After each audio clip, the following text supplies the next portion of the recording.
para duta besar negara sahabat hadir di sini, duta besar dari Republik Mesir, His Excellency Mr. Yasser Hassan Farag El-Shemi, Yang Mulia Duta Besar Republik Sudan, His Excellency Mr. Salim Abdul Rahman Al-Fakih. Hadir juga Duta Besar dari Sudan, Excellency Dr. Yasir Muhammad Ali Muhammad, Charles d'Affaires dari Embassy Republic of Iraq, Charles d'Affaires dari Islamic Republic of Afghanistan, Sermauni Sadullah Balon, dan juga dari negara duta besar dari Kamboja,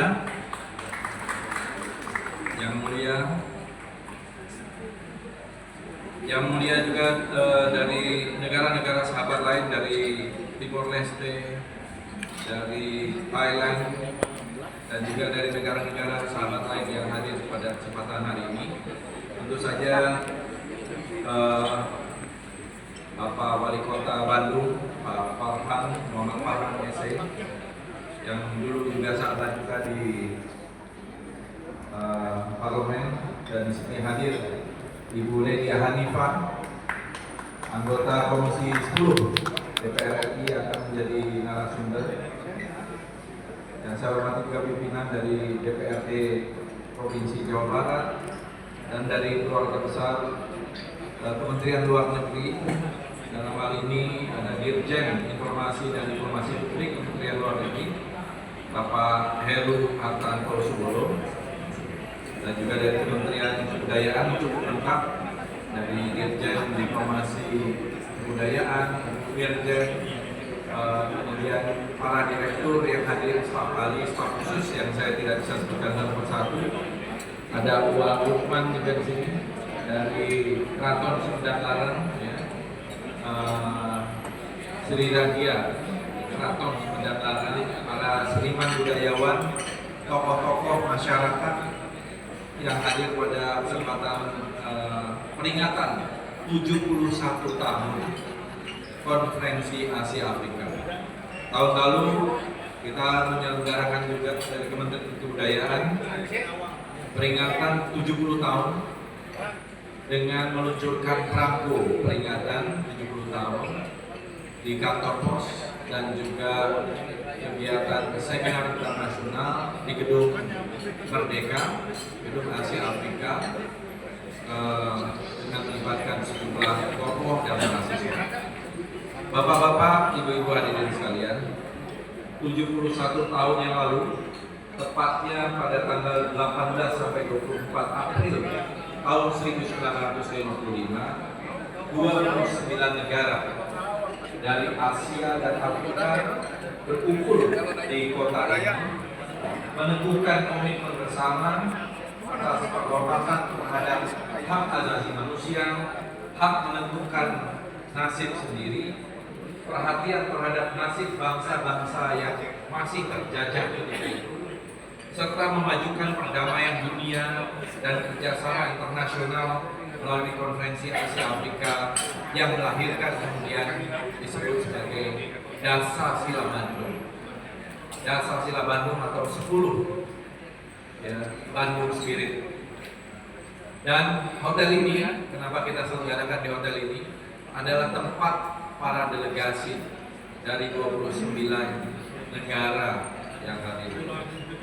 Semangat ini tak hanya menjadi fondasi diplomasi negara-negara Asia Afrika, tapi juga menginspirasi gerakan global yang memperjuangkan dunia yang lebih adil dan setara. Dasar Sila Bandung melahirkan 10 prinsip dasar pedoman hubungan antar bangsa, menjunjung tinggi kedaulatan, persamaan derajat, non-intervensi, serta penyelesaian sengketa secara damai, yang menjadikan proses awal akhirnya gerakan non-blok atau non-aligned movement. Dan hingga hari ini, nilai-nilai tersebut tetap relevan sebagai fondasi dalam membangun tatanan dunia yang lebih adil, setara dan beradab. Apalagi belakangan ini kita melihat geopolitik dunia dihadapkan kepada anomali yang semakin tidak menentu. Hari ini dalam peringatan 71 tahun Konferensi Asia Afrika, kita mengangkat tema Bandung Spirit, budaya sebagai jembatan perdamaian dunia. Semangat Bandung ini mencerminkan kesadaran bahwa perjuangan tidak berhenti pada kemerdekaan politik, tapi juga mencakup kemandirian ekonomi, kedaulatan ekonomi, pemulihan martabat budaya, dan penguatan solidaritas antar bangsa. Hadirin yang saya hormati, selama berabad-abad kolonialisme tak hanya mengeksploitasi sumber daya alam, tapi juga melakukan dominasi budaya, cultural hegemony, cultural dominance. Asia dan Afrika adalah pusat dari peradaban dunia. Dari lembah Sungai Nil dan Mesopotamia, peradaban Indus, peradaban di Tiongkok, dan juga peradaban di Nusantara. Peradaban di Nusantara ini juga adalah peradaban yang sangat tua.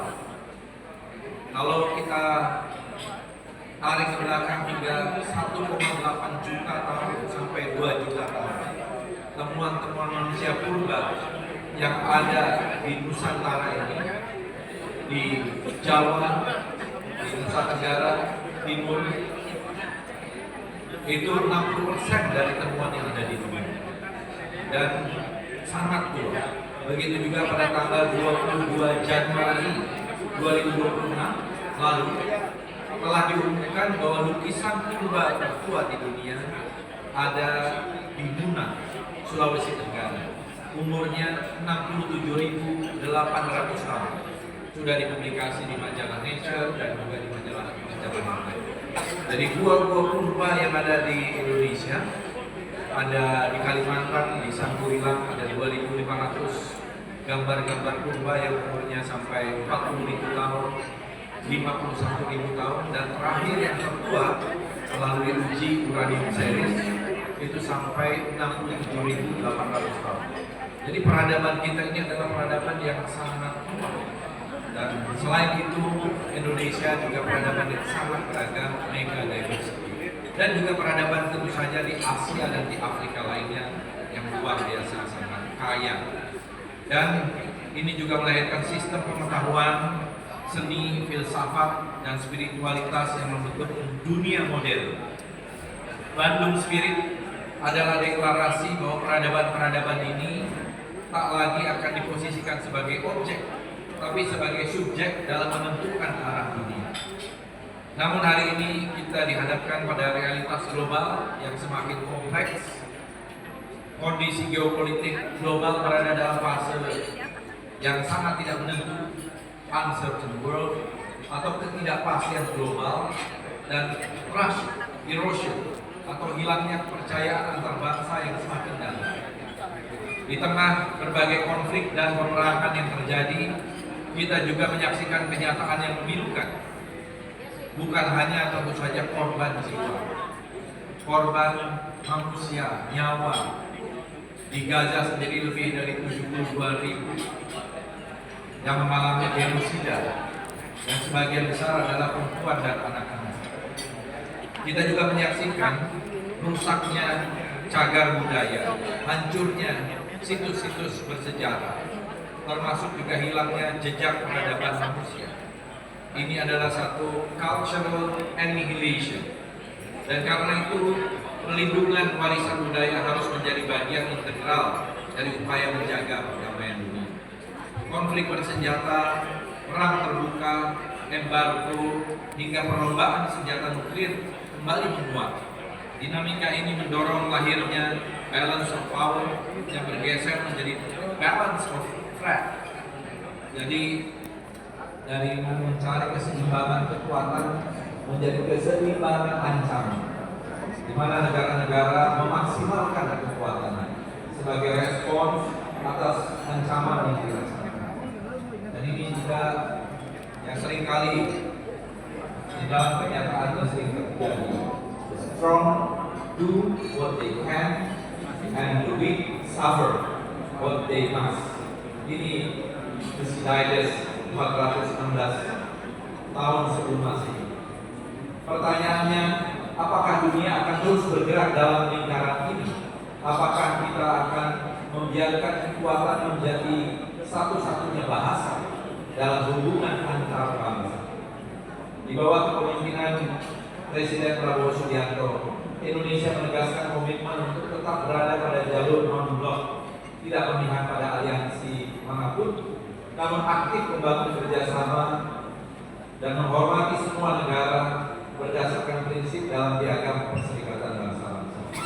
Di dalam negeri, Indonesia terus memperkuat ketahanan nasional sebagai fondasi menghadapi gejolak global, mulai dari ketahanan pangan, penguatan ekonomi kerakyatan, hingga pembangunan sumber daya manusia melalui berbagai program prioritas pemerintah, makan bergizi gratis, koperasi desa merah putih, sekolah rakyat, dan berbagai kegiatan prioritas lain sebagai upaya menyambut Indonesia Emas 2045. Hadirin sekalian, pasal 32 ayat 1 Undang-Undang Dasar 1945 menegaskan bahwa negara memajukan kebudayaan nasional Indonesia di tengah peradaban dunia dengan menjamin masyarakat dalam memelihara dan mengembangkan nilai budayanya.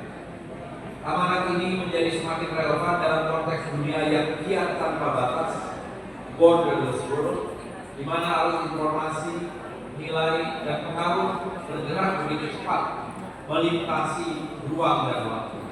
Dan dalam situasi seperti ini, kebudayaan tak lagi dapat dipandang semata sebagai warisan, tapi sebagai kekuatan strategis.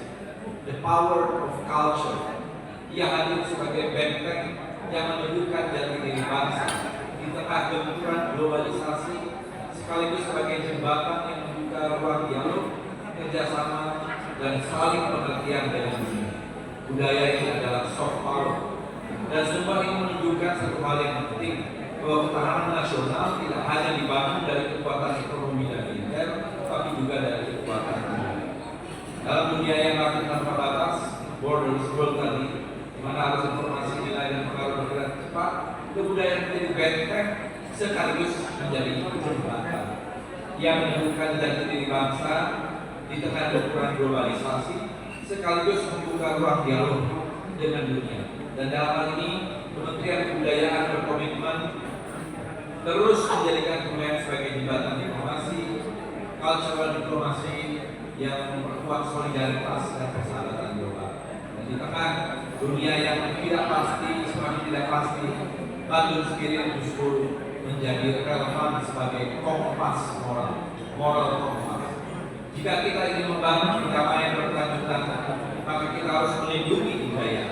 Kita harus memastikan bahwa tak ada perang yang menghapus sejarah satu bangsa. Tidak ada dominasi yang membungkam identitas, dan tidak ada sistem global yang mengabaikan suara mereka yang damai.